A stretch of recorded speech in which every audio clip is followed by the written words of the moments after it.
আমি এক লাফে দাঁড়িয়ে যাই। দেখলাম সব স্বাভাবিক। আয়েশা লাশের মতো বিছানায় শুয়ে আছে। সেলিমকে কোনো মতে ঘুম পাড়িয়ে আমি নিজের রুমে ফিরে আসি। আমার স্ত্রী অজ্ঞান হয়ে পড়ে আছে বিছানায়। তার পা থেকে এখনো টপ টপ করে রক্ত পড়ছে। হঠাৎ দূর থেকে ভেসে আসে আজানের সুমিষ্ট ধ্বনি। সকাল হতেই এই বাসায় থাকার আর সাহস পাই না। স্ত্রীকে হসপিটালে ভর্তি করে বাচ্চাদের নিয়ে চলে আসি আমার শ্বশুর বাড়িতে। রাতে আয়েশা আবার আগের মতো শুরু করে সেই একই প্রলাপ, বাঁচবি না, কেউ বাঁচবি না। খেলা এখনো শেষ হয়নি। কিসের খেলা? কোথায় শেষ? শীতের সকালে ঘন কুয়াশার ভেতর থেকে লম্বা জুব্বা, মাথায় পাগড়ি ও হাজি রুমাল পরিহিত একজন লোক আসছেন। সেই লোকটি আর কেউ নয়, জুনায়েদ হুজুর। পাশে সোনালী রঙের জুব্বা পরিহিত আরেকজন লোক আসছেন, মাওলানা ইব্রাহিম হুজুর। প্রিয় শ্রোতা, ঘটনার শুরুর পূর্বে এই ইব্রাহিম হুজুরকে চিনে রাখুন, কারণ ইব্রাহিম হুজুর এই ঘটনার একটি অংশ। ইব্রাহিম হুজুর জুনায়েদ হুজুরের সহপাঠী, বন্ধু ও আস্থাভাজন লোক।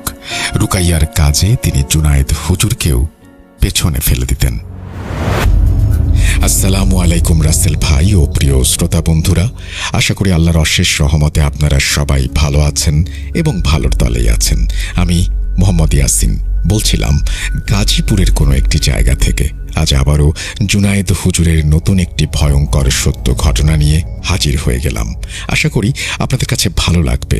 ঘটনায় হওয়া ভুল ত্রুটিগুলো ক্ষমা সুন্দর দৃষ্টিতে দেখার আবেদন রইল। জুনায়েদ হুজুর আমাকে যেভাবে বলেছেন আমি ঠিক সেইভাবে লেখার চেষ্টা করছি। ঘটনাটি ঘটে 2006 সালের নভেম্বর মাসে।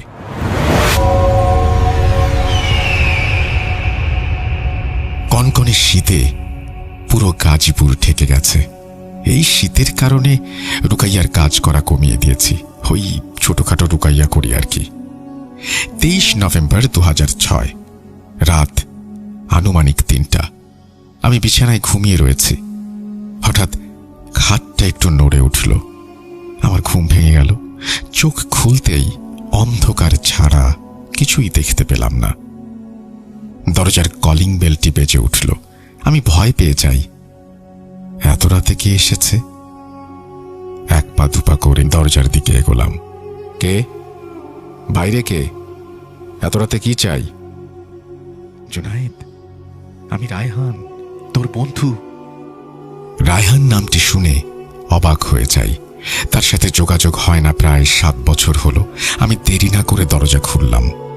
বাইরে থেকে একটা মৃদু ঠান্ডা বাতাস মুখে এসে লাগলো। রায়হানকে ড্রয়িং রুমে বসালাম। বেচারা ঠান্ডায় কাঁপছে।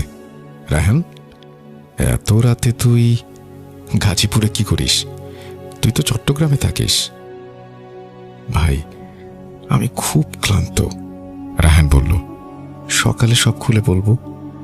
আমি আর কিছু জিজ্ঞেস করলাম না। আমরা দুজনেই শুয়ে পড়লাম। সকাল 9টা বাজে, কিন্তু রোদের কোনো খবর নেই। কুয়াশায় চারপাশ ঢেকে গেছে। মনে হচ্ছে বৃষ্টি হবে। রায়হানকে নিয়ে ব্যালকনিতে গিয়ে বসলাম। চায়ের কাপে চুমুক দিতে দিতে বললাম, এখন সব কথা খুলে বল। প্রায় 7 বছর পর আমার কাছে এসেছিস, নিশ্চয়ই কোনো কারণ আছে। হ্যাঁ, তুই ঠিকই বলেছিস। কিছুদিন ধরে আমার আর আমার পরিবারের সাথে ভয়ঙ্কর সব ঘটনা ঘটছে। আচ্ছা, তোকে শুরু থেকেই বলি। ঘটনার সূত্রপাত হয়েছিল আজ থেকে 3 মাস আগে। আমার 2 ছেলে 1 মেয়ে। বড় ছেলে মুরাদের বয়স 17 বছর আর অন্য ছেলে মেয়ের বয়স 15 বছর। তারা দুজনেই যমজ ভাই বোন। বেশ ভালোই দিন কাটছিল, কিন্তু হঠাৎ করেই অস্বাভাবিকভাবে আমার ছেলে মুরাদ মারা যায়।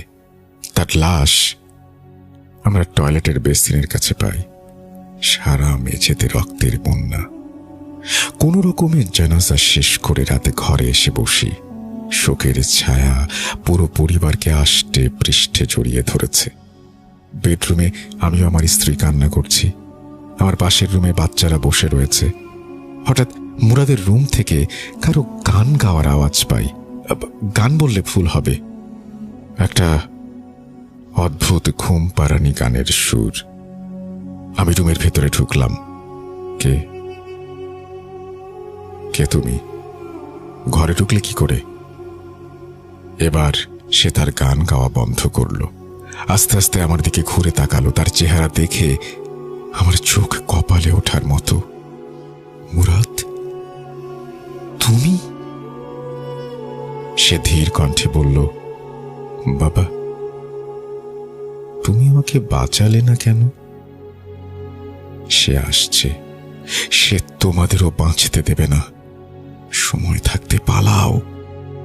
হঠাৎ ইলেকট্রিসিটি চলে গেল। রুম সম্পূর্ণ অন্ধকার। হঠাৎ আমার কাঁধে কেউ গরম নিঃশ্বাস ফেলছে। কেউ আমার কানে ফিসফিস করে কিছু একটা বলছে।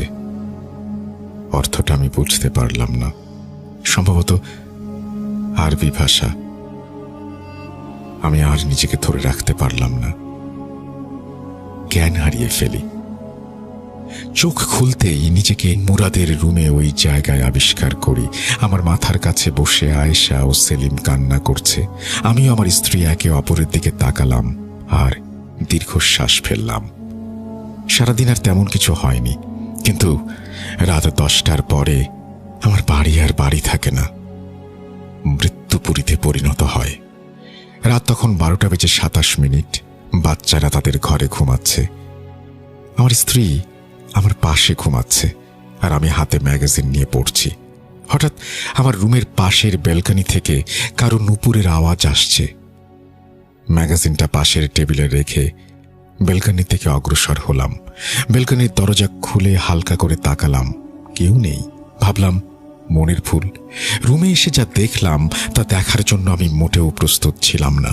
আমি দেখলাম আমার স্ত্রী বিছানা থেকে 3 হাত ওপরে শূন্যে ভাসছে, আর তার ওপরে আমার ছেলে মুরাদও ভাসছে। আমার স্ত্রীর চোখ খোলা, চোখে কোনো মণি ছিল না, সম্পূর্ণ সাদা। আমার মুরাদের চোখ দিয়ে রক্ত ঝরছে। আমি এসব আর সহ্য করতে পারছিলাম না। টেবিলে থাকা ফুলদানিটি নিয়ে মুরাদের দিকে ছুঁড়ে মারলাম, কিন্তু ফুলদানিটি মুরাদের শরীর ভেদ করে দেয়ালের সাথে লেগে ভেঙে গেল। এবার মুরাদ হিংস্র হয়ে উঠল। মুহূর্তের মধ্যেই সেই ভাঙা ফুলদানির ছিন্ন ভিন্ন অংশ হাওয়াতে উঠতে লাগলো। হঠাৎ জানালার থাই গ্লাসটি সজোরে ভেঙে গেল। 3টা কালো কোঁচকোঁচে কাক মৃত অবস্থায় আমার পায়ের কাছে এসে পড়ল। হাওয়াতে ভাসতে থাকা ফুলদানির কাঁচগুলো আমার স্ত্রীর পায়ে আঘাত করল। আমি 1টা 2টা করে 17টি ভাঙা অংশ আমার স্ত্রীর পা থেকে বের করলাম। রক্তে বিছানার চাদর লাল হয়ে গেছে। আমি আমার স্ত্রীকে ড্রেসিং করিয়ে ঔষধ খাইয়ে ঘুম পাড়ালাম, কিন্তু আমি ঘুমোতে পারলাম না। ঘড়ির দিকে নজর যেতেই দেখলাম রাত 2:27। সময় যেন কাটছেই না। হঠাৎ বাচ্চাদের রুম থেকে একটা আওয়াজ এলো। মনে হচ্ছিল কাঠের কোনো কিছুর ওপরে কেউ আঁচড় কাটছে। এবার বাচ্চাদের নিয়ে দুশ্চিন্তায় পড়ে গেলাম। ভয় লাগছিল, তারপরেও বাচ্চাদের রুমের দিকে এগোতে শুরু করি। ডাইনিংয়ে আসতেই মনে হলো কেউ পেছন থেকে দৌড়ে চলে গেল। পেছনে তাকানোর সাহস পেলাম না। বাচ্চাদের রুমের দরজাটা খুললাম, সব স্বাভাবিক দেখে কিছুটা স্বস্তি পেলাম। কিন্তু হঠাৎ আয়েশা এক লাফে বিছানায় উঠে বসে, তার সব চুল সামনের দিকে। আমি ভয়ে ভয়ে তার কাছে গেলাম। কাঁধে হাত রাখতেই সে অজ্ঞান হয়ে যায়, কিন্তু কয়েক সেকেন্ড পরে সে আবার চোখ খোলে। এ চোখ স্বাভাবিক চোখ না। এবার সে ভাঙা গলায় বলতে শুরু করে, তোর ছেলে এই খেলা শুরু করেছে। আমরা কখনোই এই খেলাকে শেষ হতে দেব না। হঠাৎ আয়েশার পা, হাত সবকিছুতে টান পড়ে। মনে হয় খিঁচুনি উঠেছে। আমি আল্লাহ বলে চিৎকার দিয়ে উঠি, চোখ বন্ধ করে মেঝেতে বসে পড়ি। হঠাৎ আমার ছেলে সেলিম বাবা বলে ডেকে ওঠে। আমি এক লাফে দাঁড়িয়ে যাই। দেখলাম সব স্বাভাবিক। আয়েশা লাশের মতো বিছানায় শুয়ে রয়েছে। সেলিমকে কোনো মতে ঘুম পাড়িয়ে নিজের রুমে ফিরিয়ে নিয়ে আসি। আমার স্ত্রী অজ্ঞান হয়ে বিছানায় পড়ে রয়েছে। তার পা থেকে এখনো টপ টপ করে রক্ত পড়ছে। হঠাৎ দূর থেকে ভেসে আসে আজানের সুমিষ্ট ধ্বনি। সকাল হতেই এই বাসায় থাকার আর সাহস পাই না। স্ত্রীকে হাসপাতালে ভর্তি করিয়ে বাচ্চাদের নিয়ে চলে আসি আমার শ্বশুর বাড়িতে। আমার বাবা মারা গেছেন অনেক আগে। এখন শ্বশুর বাড়ির লোকজনই আমার সব। যাই হোক, সারাদিনে তেমন কিছু হয় না, কিন্তু রাতে আয়েশা আবার আগের মতো শুরু করে। সেই একই প্রলাপ বকছে, বাঁচবি না, কেউ বাঁচবি না, খেলা এখনো শেষ হয়নি। আমি আর নতুন কোনো ভয়ঙ্কর পরিস্থিতির সম্মুখীন হতে চাই না, তাই আর দেরি না করে তরতর করে কাছে চলে আসি। আমার সহ্য হয় না। ভাই, এই যন্ত্রণা থেকে মুক্তির পথ বলে দে। এই বলে রায়হান থামে। তার কথা শুনে আমি নির্বাক। কি বলবো বুঝতে পারছি না, তাই সিদ্ধান্ত নিলাম তার এই সমস্যার সমাধান করব ইনশাল্লাহ। দেরি করা ঠিক হবে না, তাই রাতের মহানগর এক্সপ্রেস ট্রেন ধরে আমি রওনা হয়ে যাই। ট্রেন ছাড়ার সময় 9:20। প্রচণ্ড শীত। ট্রেন তার আপন গতিতে চলছে, কিন্তু ভয় আমাদের পিছু ছাড়ল না। রাত আনুমানিক প্রায় 2টা। শরীরে ক্লান্তি নিয়ে সিটের ওপর মাথা দিয়ে ঘুমিয়ে যাই। হঠাৎ একটি স্বপ্ন দেখি। খোলা একটি মাঠ, তবে রাতের বেলা। চারিদিক অন্ধকার, কিন্তু মনে হচ্ছিল পূর্ণিমার সময়, তাই হালকা হালকা দেখা যাচ্ছিল। মাঠের ডান দিকে একটি বড় গাছ আর বাম দিকে আরেকটি বড় গাছ। দূর থেকে শেয়ালের কান্নার ডাক ভেসে আসছে। হঠাৎ দেখলাম একটা সাদা রঙের অবয়ব এবং 5টি কালো রঙের অবয়ব। সাদা অবয়বটি মনে হয় বাচ্চা, সে দৌড়াচ্ছে আর তাকে কালো অবয়বগুলো ধাওয়া করছে। হঠাৎ সাদা অবয়বটা বাতাসে মিলিয়ে গেল আর কালো অবয়বগুলো থেমে গেল, আর সেই অবয়বগুলো আমার দিকে ছুটে আসতে শুরু করলো। আমি নড়তে পারছিলাম না। হঠাৎ একটি অবয়ব আমার গলা চেপে ধরে। আমি প্রাণপণ বাঁচার চেষ্টা করি, কিন্তু কেউ আমার আওয়াজ শুনতে পাচ্ছে না। হঠাৎ একটা ঝাঁকুনি অনুভব করলাম আর আমার ঘুম ভেঙে গেল। চোখ খুলে দেখলাম আমরা চট্টগ্রাম পৌঁছে গেছি। রাত তখন 4:12। চট্টগ্রাম স্টেশন থেকে রায়হানদের বাড়ি যেতে 3 ঘন্টা লেগে যায়। স্টেশন থেকে বের হতেই দেখলাম রায়হানের শ্যালক গাড়ি নিয়ে আমাদের জন্য অপেক্ষা করছে। সকাল 8টা নাগাদ আমরা রায়হানের শ্বশুর বাড়ি আসি। আজকের দিনটা বিশ্রাম নিব। পরদিন সকাল সকাল রওনা দেই রায়হানের বাড়ির উদ্দেশ্যে। রায়হানের বাড়ির সামনে আসতেই অবাক হয়ে যাই। ডুপ্লেক্স একটি বিলাসবহুল বাড়ি, তবে আশেপাশে কোনো বাড়ি নেই। 5 মিনিট হেঁটে গেলে একটি বাজার আসে। এছাড়া সম্পূর্ণ গ্রাম। বাড়িতে প্রবেশ করতেই একটা পচা গন্ধ নাকে এসে লাগে। রায়হানের রুমে প্রবেশ করতেই খুঁজে পেলাম গন্ধের উৎস। বিছানার চাদরে রক্ত লেগে আছে। চাদরটা পুড়িয়ে ফেলি, কিন্তু বাড়িতে কোনো সমস্যা আছে বলে তো মনে হচ্ছে না। এখন আমাদের কাজ হলো এই সমস্যার মূল জায়গাটি খুঁজে বের করা। মুরাদের রুমে ঢুকলাম। একটু খোঁজাখুঁজি শুরু করলাম, দেখি যদি কিছু পাই। মুরাদের পড়ার টেবিলে একটা ডায়েরি খুঁজে পাই, কিন্তু ডায়েরিটা ধরতেই রুমের পরিবেশ ভারী হয়ে উঠল। বাইরের সুন্দর ঝলমলে আবহাওয়া মুহূর্তের মধ্যেই ভয়ঙ্কর হয়ে ওঠে। বজ্রপাত, সাথে ভারী বৃষ্টি। হঠাৎ মনে হলো কেউ আমার পেছন দিয়ে দৌড়ে গেল, কিন্তু পেছনে তাকাতেই দেখলাম কেউ নেই। রায়হানকে ডেকে জিজ্ঞেস করলাম এই ডায়েরি সম্পর্কে সে কিছু জানে কিনা। সে বলল এই ডায়েরি আগে কখনোই দেখেনি। ডায়েরিটা আমার কাঁধে থাকা ব্যাগে ভরে নিলাম, পরে পড়ব। সারা বাড়ি খুঁজলাম, কিন্তু তেমন কিছুই পেলাম না। বুঝতে পারছিলাম না সমস্যাটা কোথায়। সারাদিন তেমন কোনো সমস্যা হয় না। বাইরে তীব্র বজ্রপাত ও বৃষ্টি, কিন্তু রাত হতেই বাড়ির পরিবেশ বদলে যেতে শুরু করে। চারিদিক একেবারে নিস্তব্ধ, শুধু ঝিঝি পোকার ডাক, দূর থেকে ভেসে আসা শেয়াল কুকুরের কান্নার আওয়াজ। মনে হচ্ছিল আমরা হরর ফিল্মের শুট করতে এসেছি। যাই হোক, রাত তখন 8টা। ব্যাগ থেকে ডায়েরিটা বের করি। ডায়েরিটা খুললাম। এই ডায়েরিতে লেখা ছিল মুরাদের দৈনন্দিন কার্যকলাপ। প্রথম 10 পৃষ্ঠা পড়ে সব স্বাভাবিক মনে হচ্ছিল, কিন্তু 11 পৃষ্ঠা থেকে এমন সব ভয়ঙ্কর কথা লেখা ছিল যা আমি কল্পনাও করতে পারিনি। ডায়েরিতে যা লেখা ছিল তা পৃষ্ঠা আকারে আমি বলছি। পৃষ্ঠা 11 থেকে 14। দিনটা মঙ্গলবার। আমার ভৌতিক বিষয়গুলোতে অনেক আগ্রহ। জীবনে একবার হলেও আমি জিনপরি দেখতে চাই। এই অদৃশ্য জিনিস দেখার জন্য আমার যা যা করার দরকার আমি সব করতে প্রস্তুত। তাই কিভাবে জিন হাজির করা যায় এই সম্পর্কে ইন্টারনেটে ঘাঁটাঘাঁটি করতে শুরু করি। অনেক রিচুয়াল করি।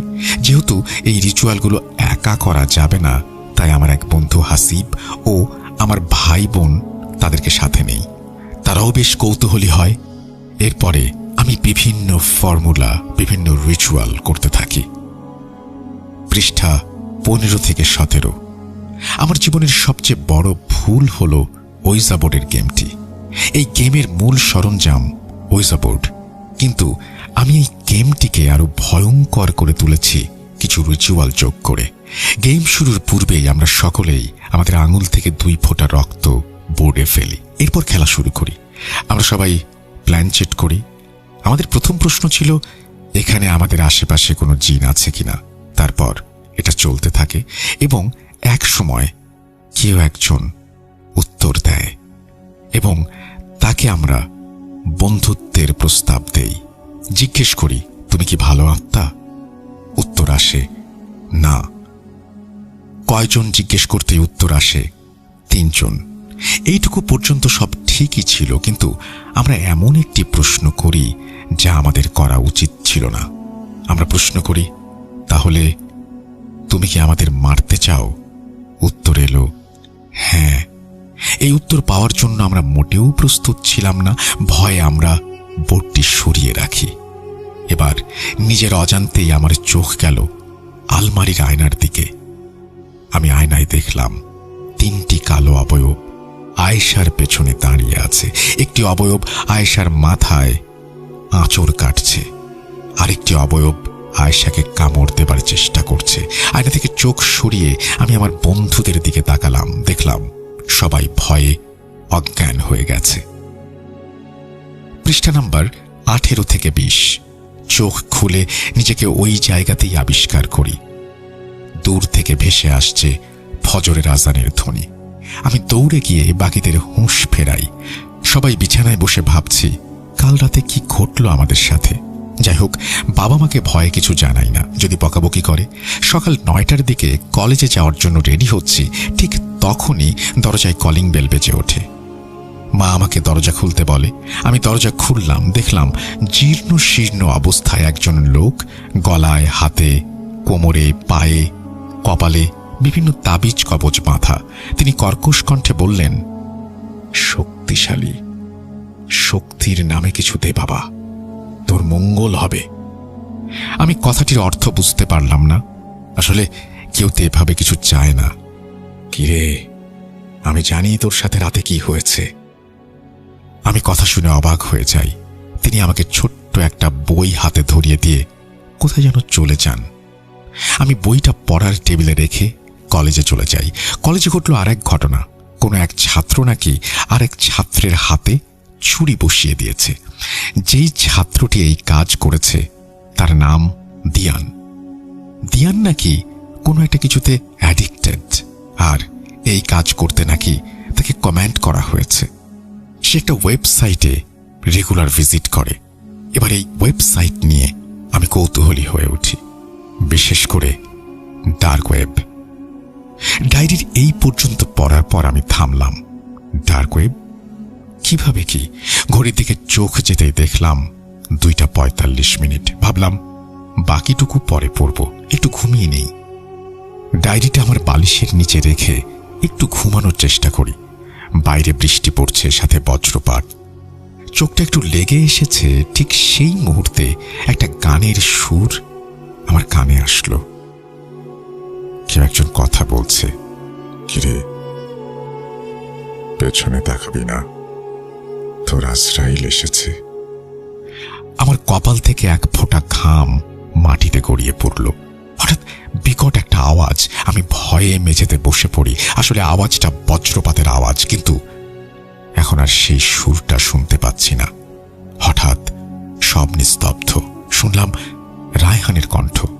জুনায়েদ, কোথায় তুই? ঠিক আছিস? হ্যাঁ, আমি ঠিক আছি, তুই যা, ঘুমিয়ে পড়। আমি নিজের রুমে ফেরত আসি, কিন্তু ঘুম কিছুতেই আসছিল না।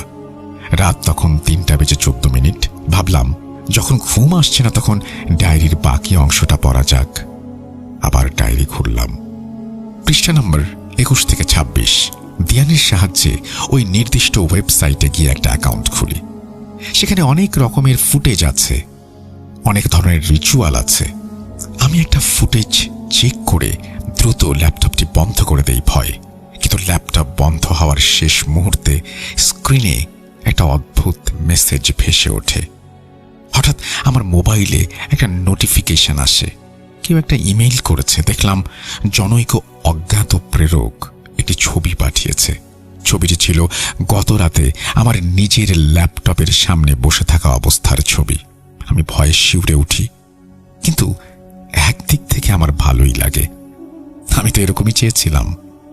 আমি এবার ল্যাপটপ খুলি, আবারও সেই ওয়েবসাইটে যাই, এবং সেখানে আরও এরকম ধরনের বেশ কিছু ঘটনা ঘটে। আমি আর সাহস দেখানোর সাহস পাই না। ল্যাপটপ বন্ধ করে শুয়ে পড়ি। রাত আনুমানিক 2টা কি 3টা। আমার ঘুম ভেঙে যায়। চোখ গেল টেবিলের ওপরে থাকা ল্যাপটপের দিকে। ল্যাপটপটা খোলা। স্ক্রিন থেকে মৃদু আলো এসে চেয়ারে পড়েছে। আমি ভয়ে ভয়ে টেবিলের কাছে গিয়ে বসলাম। ল্যাপটপের স্ক্রিনে তাকাতেই দেখলাম একটা ফাইলের লিংক। এটি দেখার পর আমার পুরো শরীর অবশ হয়ে যায়। আমার মনে হচ্ছিল এই সব ঘটনা যেন আমার সাথেই ঘটছে। আমার পেছনে ফিরে তাকানোর সাহস হচ্ছিল না। আমি শুধু স্ক্রিনের দিকে দেখছিলাম। এরপর ইলেকট্রিসিটি চলে যায়। আমি একটা চিৎকার দিয়ে উঠি, অজ্ঞান হয়ে যাই। চোখ খুলতেই নিজেকে আবিষ্কার করি মা বাবাকে বলেছিলাম খারাপ স্বপ্ন দেখেছি, তাই চিৎকার করে উঠেছি। কিন্তু এই সব ঘটনা আমি আমার ভাই বোন ও সেই বন্ধু হাসিফকে জানাই।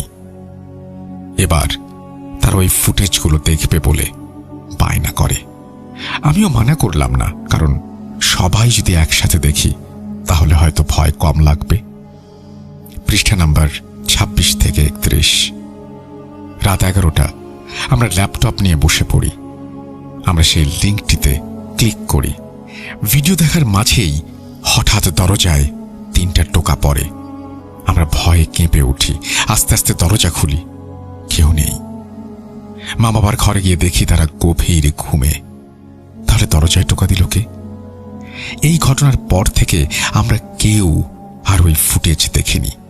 কিন্তু প্রতিদিন রাত 12:12 আমার মোবাইলে ইমেইল আসতো। কেউ আমাদের জন্য অপেক্ষা করছে, নতুন করে ভিডিও দেখতে বলছে। এই মেইল দেখার পর আমি ল্যাপটপটি বিক্রি করে দেই। এরপর থেকে শুরু হয় আমার উপরে অমানসিক নির্যাতন। ঘুমোতে পারতাম না। ঘুমোলেই সেই ছায়া দেখতাম। 1 সপ্তাহ এভাবেই কাটল। হঠাৎ আমার মনে পড়ল সেই বইটির কথা, যেটা আমাকে সেই ফকির দিয়েছিল। রাতে বইটি টেবিলের ড্রয়ার থেকে বের করলাম। বইটি ছিল 72 পৃষ্ঠার, আর এখানে কয়েকটি রিচুয়াল লেখা ছিল, কিন্তু সবগুলো ছোট ছোট। কিন্তু লাস্টের একটি সাধনা বিদ্যা, যেটা আমার খুব ভালো লাগলো। পরদিন আমি বন্ধু এবং ভাই বোনকে এই কাজটি করব বলে সিদ্ধান্ত নেই। নিয়মগুলো এতবার পড়েছি, মুখস্থ হয়ে গেছে। ডায়েরি লেখা শেষ। এর আগে কি হয়েছে তা লেখা নেই। এখন কি করব বুঝতে পারছি না। রাত 4:12। সময় হয়ে গেছে। এবার তাদের ডাকতে হবে, আলোচনা শুরু করতে হবে। আমি জিনদের ডাকলাম। চোখের পলক পড়ার আগেই তারা হাজির হলো। শুরু হলো আলোচনা। ডায়েরিতে লেখা সব কথা তাদের খুলে বলি। সবাই নিশ্চুপ। চুপ কেন সবাই? কিছু বলো। ইসমাইল ধীর কণ্ঠে বলল, হুজুর, আপনি এখনো সব ঘটনা জানতে পারেননি। আজকে জানতে হবে মুরাদের মৃত্যুর কারণ কি। তাহলেই এর সমাধান করা সম্ভব। যেহেতু ডায়েরিতে আর কিছু লেখা নেই, তাই এমন কাউকে এই বিষয়ে জিজ্ঞাসা করতে হবে যে ওই সময় মুরতাদের সাথেই ছিল। আমি বললাম, মুরাদের সাথে আরো 3 জন ছিল, মুরাদের ভাই বোন ও আরেকজন বন্ধু। তাহলে তো হয়েছে।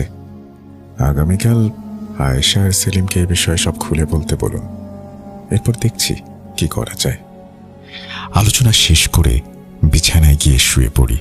হঠাৎ টপ টপ টপ করে পানি পড়ার আওয়াজ আসছে। আমি আর বিছানা থেকে উঠিনি। যেই একটু চোখ লেগে এসেছে, ঠিক তখনই শুনতে পেলাম রায়হানের চিৎকার। আমি এক দৌড়ে তার রুমে গেলাম, কিন্তু সে সেখানে নেই। সে আবার চিৎকার করে উঠল। এবার আওয়াজটা আসলো মুরাদের রুম থেকে। আমি দৌড়ে গেলাম। রুমে ঢুকেই দেখলাম রায়হান মেঝেতে পড়ে রয়েছে, আর তার নাক কান দিয়ে রক্ত গড়িয়ে পড়ছে। তার হাত উল্টো দিকে বাঁকানো, পাগুলো অস্বাভাবিকভাবে ওপরের দিকে উঠে রয়েছে, আর বাম পাশে একটা ছায়া মূর্তি দাঁড়িয়ে আছে। বুঝতে পারলাম এটা কোনো স্বাভাবিক বিষয় না। এক গ্লাস পানিতে দোয়া পড়ে রায়হানের ওপরে ও রুমে ছিটিয়ে দিলাম। পানি রায়হানের শরীরে পড়তেই সেগুলো ধোঁয়ার মতো উড়ে যাচ্ছে, অনেকটা গরম তাওয়ায় পানি ছেটালে যেমন হয়। রায়হান অজ্ঞান হয়ে যায়। রায়হানকে তার রুমে শুইয়ে রেখে আবার আসলাম মুরাদের রুমে। এই রুমটাকে বন্ধ করতে হবে, নাহলে ক্ষতি হয়ে যেতে পারে। 4টা পেরেক আর বিশেষ কিছু আয়াত পড়ে ফুঁ দিয়ে সেই পেরেকগুলো 4 কোণায় 4টা পুঁতে দিলাম। সেই রাতে আর কোনো সমস্যা হলো না। সকাল হতেই রায়হানকে হাসপাতালে ভর্তি করিয়ে দিলাম। রায়হানের শ্বশুর বাড়ির উদ্দেশ্যে রওনা দিলাম। সেখানে গিয়ে দেখলাম আয়েশাকে শিকল দিয়ে জানালার সঙ্গে বেঁধে রেখেছে। আয়েশার সারা শরীর অস্বাভাবিকভাবে কালো ও শুষ্ক, কিন্তু যখন আমি তাকে প্রথম দেখেছিলাম ও অনেক সুন্দরী ছিল। এই অবস্থা হলো কেন? রায়হানের শ্বশুরকে ডাক দিয়ে জিজ্ঞাসা করলাম কি হয়েছে। তিনি ভয়ার্ত কণ্ঠে বললেন, আর বলো না বাবা, তোমরা তো কালকে চলে গেলে রায়হানের বাড়িতে। তোমরা যাওয়ার পরপর আয়েশা অদ্ভুত আচরণ শুরু করলো। এই ধরো, অশালীন ভাষায় গালিগালাজ করা, খাবার খেতে দিলে 2 হাত দিয়ে খায়, আর শুধুই বাইরে যাওয়ার জন্য ছটফট করে। দিনের বেলায় তাকে কোনো রকম ভাবে রাখলাম, কিন্তু রাতে ঘটল আরেক ঘটনা। আয়েশা ও সেলিম তাদের নিজেদের রুমে ঘুমাচ্ছে। হঠাৎ সেলিমের চিৎকারে সবার ঘুম ভেঙে যায়। দৌড়ে তাদের রুমে আসি এবং যা দেখি তা আমি কল্পনাতেও দেখতে চাই না। আমি দেখলাম আয়েশা সেলিমের কাঁধে কামড় বসিয়ে দিয়েছে।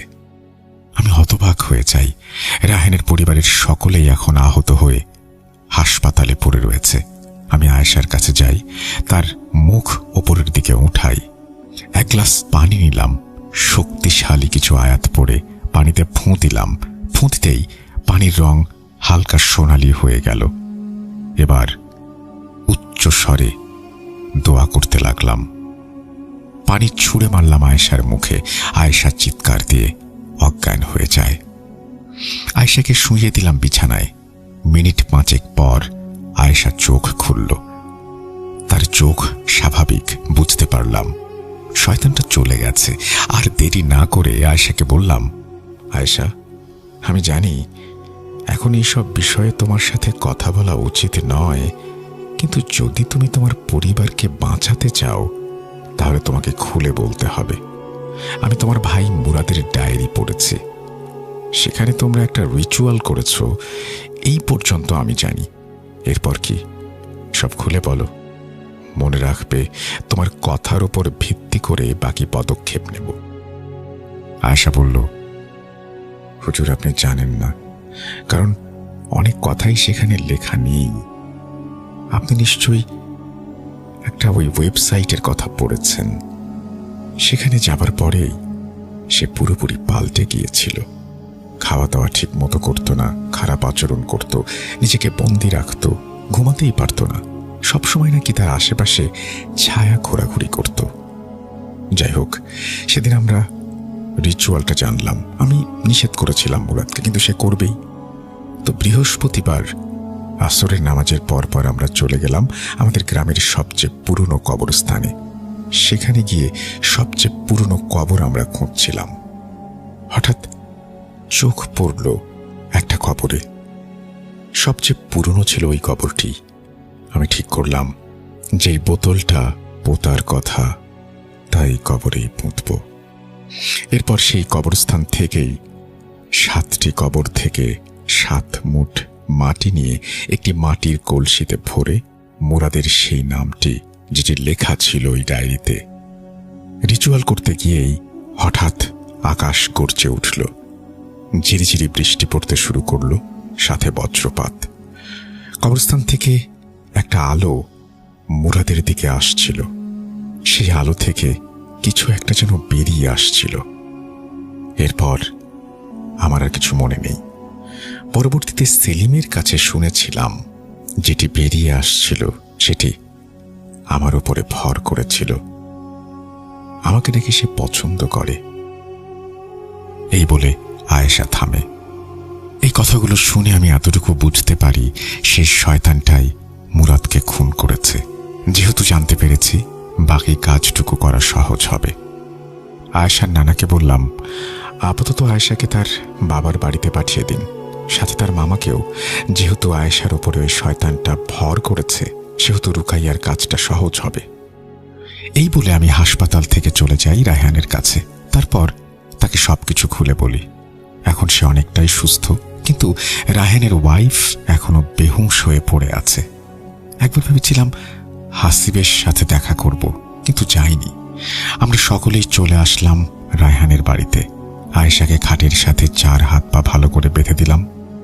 ঘর যেহেতু বন্ধ, এখানে শয়তান আসতে পারবে না। সেই জিন যেন এখানে আসতে পারে, সেজন্য আমি পেরেকগুলো খুলে ফেললাম। পেরেক খোলার 5 সেকেন্ডের মধ্যে আয়েশা অদ্ভুত আচরণ শুরু করে। তার চোখের কোটর একেবারে কালো, ঠোঁটগুলো টান টান হয়ে রয়েছে, কান দিয়ে রক্ত পড়ছে। সে বিছানা থেকে বাঁধা অবস্থায় 2 হাত ওপরে উঠে গেল, 4 বার আছাড় খেল। তার মুখ দিয়ে গোঙানির মতো শব্দ বের হচ্ছিল। এতক্ষণ পর্যন্ত তার চোখ বন্ধ ছিল। সে একটু শান্ত হলো, আস্তে আস্তে চোখ খুলল। তারপর বলল, জুনায়েদ, কোনো লাভ নেই, একে তুই বাঁচাতে পারবি না। আমি বললাম, পরিচয় কি তোর? কেন এসেছিস সেখানে? সে কোনো উত্তর দিল না। আমি শুরু করলাম, রুকাইয়া। এবার সে আরো রেগে উঠল, আমার দিকে তেড়ে আসতে চাইল। হঠাৎ এক ঝটকায় দরজা খুলে যায়। আমার 7 জিন রুমে প্রবেশ করে। শুরু হয় তেলাওয়াত।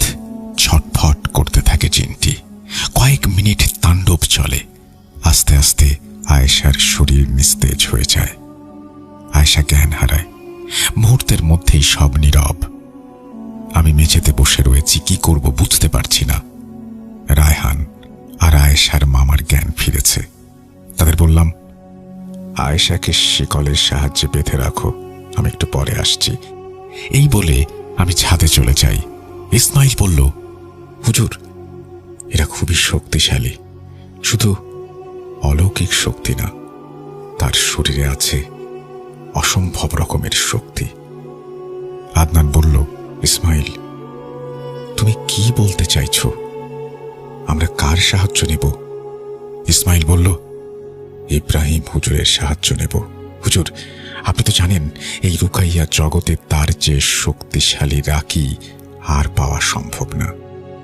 ইব্রাহিম হুজুরকে ফোন করে আসতে বলুন, আর আপাতত মুরাদের রুম বন্ধ করে দেন। আর ইব্রাহিম হুজুর আসা পর্যন্ত আয়েশার কাছ থেকে দূরে রাখুন। ইসমাইলের কথা শোনার পর আমারও মনে হলো ইব্রাহিমকে ডাকা দরকার। আমি ইব্রাহিমকে ডাকলাম। সে জানালো এখনই রওনা দিচ্ছে। সকাল 8টার দিকে ইব্রাহিমকে নিয়ে ছাদে বসি এবং প্রথম থেকে এই পর্যন্ত সব ঘটনা খুলে বলি। ইব্রাহিম বলল, জুনায়েদ, তোমার কথা শুনে এটুকু বুঝলাম আয়েশার উপরে যেই জিন ভর করেছে সেই মুরাদকে খুন করেছে। এখন আমাদের সবচেয়ে বড় কাজ হলো সেই জিনের মুখে সবকিছু স্বীকার করানো। রাত আনুমানিক 8টা কি 9টা। আমরা সকলে মুরাদের রুমে প্রবেশ করলাম। ইব্রাহিম ঘরের সব পেরেক খুলে ফেলল। সাথে সাথে সেই শয়তান আয়েশার উপরে ভর করল। ইব্রাহিম পকেট থেকে এক বোতল মাটি বের করল। বিসমিল্লাহ বলে আয়েশাকে সেই মাটি খাইয়ে দিল। মুহূর্তের মধ্যে আয়েশার যন্ত্রণায় ছটফট করতে লাগলো। আমি বলবো পানি দে।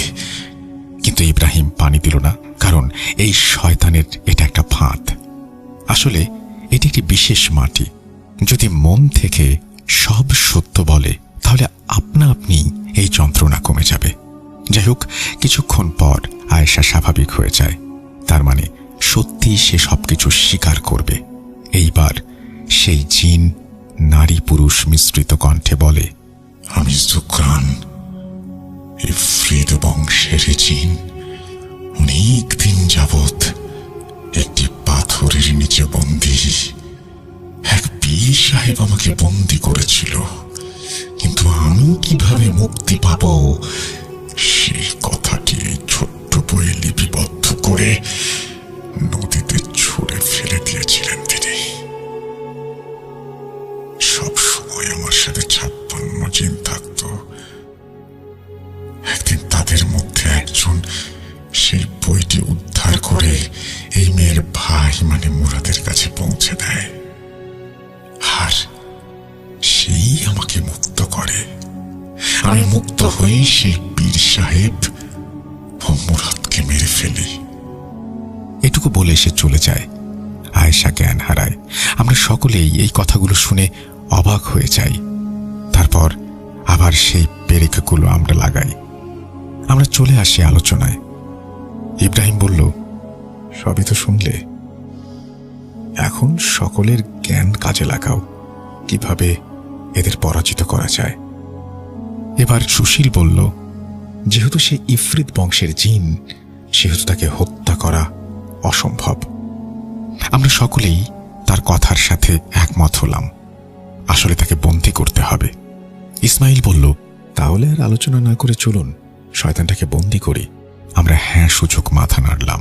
এবার ইব্রাহিম তার পকেট থেকে এক বোতল পানি, এক শিশি আতর ও একটি খালি কাঁচের বোতল বের করল আর বলল, জুনায়েদ, এগুলো তোমার কাছে রাখো। তুমি জানো এগুলো ঠিক কখন ব্যবহার করতে হয়। আলোচনা শেষ। ঘড়ির দিকে তাকাতেই দেখলাম রাত তখন 12:13। আমরা বিসমিল্লাহ বলে ঘরে প্রবেশ করলাম। সব পেরেক আবার খুলে ফেললাম। আমাদের মোট 10 জন জিন ঘরটাকে এক অদৃশ্য বলয় দিয়ে ঢেকে দিয়েছে, যাতে অন্য কোনো শয়তান ঘরে প্রবেশ করতে না পারে। আয়েশার হাত পা খুলে দিলাম। কিছুক্ষণের মধ্যেই সেই জিন ভর করল। সারা রুমে সে দৌড়াতে আরম্ভ করল। ইব্রাহিম হাতে পানি নিয়ে দোয়া পড়ে ফুঁ দিতেই পানি আয়েশার দিকে ছুঁড়ে মারল। পানি শরীরে লাগতেই আয়েশা মাটিতে লুটিয়ে পড়ল। অসহ্য যন্ত্রণায় কাতরাতে লাগল। সাথে সাথে রায়হান ও তার শ্যালক আয়েশাকে ধরে বসল। আমি আর রায়হান একের পর এক তেলাওয়াত করছি, আর আমাদের জিনটাও বিভিন্ন আয়াত তেলাওয়াত করছে। এবার আমি খালি বোতলটা আয়েশার মুখে গুঁজে দিলাম। ইব্রাহিমের দেয়া পানি আয়েশার মাথায় ঢালতে লাগলাম আর তার 2 নাকে আতর লাগিয়ে দিলাম। আয়েশার হাত পা সব শক্ত হয়ে যাচ্ছে। হঠাৎ মনে হলো কেউ আমার পিঠে আঘাত করল। পেছন ফিরতেই দেখলাম সেলিম ও তার সাথে আরেকটা ছেলে, মনে হয় হাসিব। তারা এখানে কিভাবে আসলো? সেলিম তো হাসপাতালে ভর্তি। হাসিবের তো এসব জানার কথাই না। তার মানে তারাও পজেসড, আর এই সব সেই শয়তানের কাজ। সবচেয়ে বিশ্রী লাগছিল সেলিমের ঘাড়ের সেই ক্ষত জায়গাটি। হাসিবের হাতে একটা ছুরি, সে দিক বিদিক ছুরি চালাচ্ছে। ইব্রাহিম ঘরে থাকা একটা ফুলদানি দিয়ে তাকে আঘাত করল। সে অজ্ঞান হয়ে যায়। ইব্রাহিম তাদেরকে ঘরের বাইরে বের করে দিয়ে দরজা লক করে দেয়। অন্যদিকে আমরা কাজ করেই যাচ্ছি। প্রায় 1 ঘন্টা আমাদের এই আমল চলল। অবশেষে আয়েশার মুখ থেকে একটা হালকা কালো ধোঁয়া বের হয়ে এসে বোতলে ঢুকে গেল। আমি বোতলের মুখ আটকে দেই। আয়েশা জ্ঞান হারিয়ে মাটিতে লুটিয়ে পড়ে। আর দেরি না করে আমরা সকলেই নদীর উদ্দেশ্যে দৌড় দেই। নদীর দিকে যাওয়ার সময় মনে হচ্ছিল আমাদের পেছনে শত শত মানুষ দৌড়ে আসছে। আমরা একটা বড় মাটির কলসের মধ্যে সেই বোতল ভরে কলসটাকে নদীতে ডুবিয়ে দেই। তখন ইব্রাহিম আমাকে বলল, জুনায়েদ, কাজ এখনো শেষ হয়নি। আমাদের সেই কবরস্থানে যেতে হবে। হাতের নখ চুল মুরাদরা পুঁতে রেখেছিল ওখানে। ওই কবরবাসী কিন্তু শান্তি পাবে না। এদিক দিয়ে প্রকৃতি আমাদের সঙ্গ দিচ্ছে না। ঝড় আসবে মনে হচ্ছে। অনেক খোঁজাখুঁজির পর আমরা কবরটি খুঁজে পাই। দেখলাম কবরের পায়ের দিকে একটু গর্ত। ইব্রাহিম বিসমিল্লাহ বলে হাত ঢোকালো, কিন্তু সে কবর থেকে হাত বের করতে পারছে না। মনে হচ্ছে কেউ যেন কবরের ভেতর তাকে টেনে নিচ্ছে। এবার আমি এক মুঠো মাটি নিয়ে দোয়া পড়ে ফুঁ দেই, আর সেই মাটি ইব্রাহিমের হাত বরাবর মারি। এবার ইব্রাহিম হাতটি ছাড়িয়ে নিতে পারে। আমরা সেই বোতলে থাকা জিনিসগুলো পুড়িয়ে দেই, আর তারা যে 7 কবরের মাটি নিয়েছে সেই কবরবাসীদের জন্য দোয়া করি। হঠাৎ ঝমঝমিয়ে বৃষ্টি নামে। আমি ইব্রাহিমের দিকে তাকালাম। ইব্রাহিম, আজ আবারও সত্যের জয় হলো। আমরা দুজনেই স্বস্তির নিঃশ্বাস নেই। এবার সময় হয়েছে গাজীপুরে ফেরার। কিন্তু এখনই না, আরো কিছু কাজ বাকি আছে। আমরা বৃষ্টিতে ভিজতে ভিজতে বাড়িতে এসে পৌঁছাই, কিন্তু সেখানে ঘটেছে আর এক ঘটনা। সেই জিন চলে গেছে, কিন্তু যাওয়ার সময় সেলিম ও হাসিবকে সাথে করে নিয়ে গেছে। আল্লাহ আমাদের মাফ করুন। এরপর আয়েশাকে 41 দিনের কিছু আমল দিয়ে আমরা গাজীপুরে ফিরে আসি। জুনায়েদ হুজুর এই বলে একটা দীর্ঘশ্বাস ফেলেন। মনে হচ্ছিল এক মুহূর্তের জন্য তিনি আবার ফিরে গিয়েছিলেন চট্টগ্রামের সেই বাড়িতে। তো এই ছিল জুনায়েদ হুজুরের মুখ থেকে শোনা একটি সত্য ঘটনা। ওই ডায়েরিটি আমি রেখে দিয়েছি। তার প্রত্যেকটা পৃষ্ঠা আমি পড়েছি, হুবহু ব্যাখ্যা করতে পেরেছি। জুনায়েদ হুজুর নিষেধ না করলে আমি অবশ্যই ডায়েরির ভিডিও আপনাদের সাথে শেয়ার করতাম। যাই হোক, কেমন লেগেছে জানাবেন। সকলে ভালো থাকুন, সুস্থ থাকুন। আল্লাহ হাফেজ।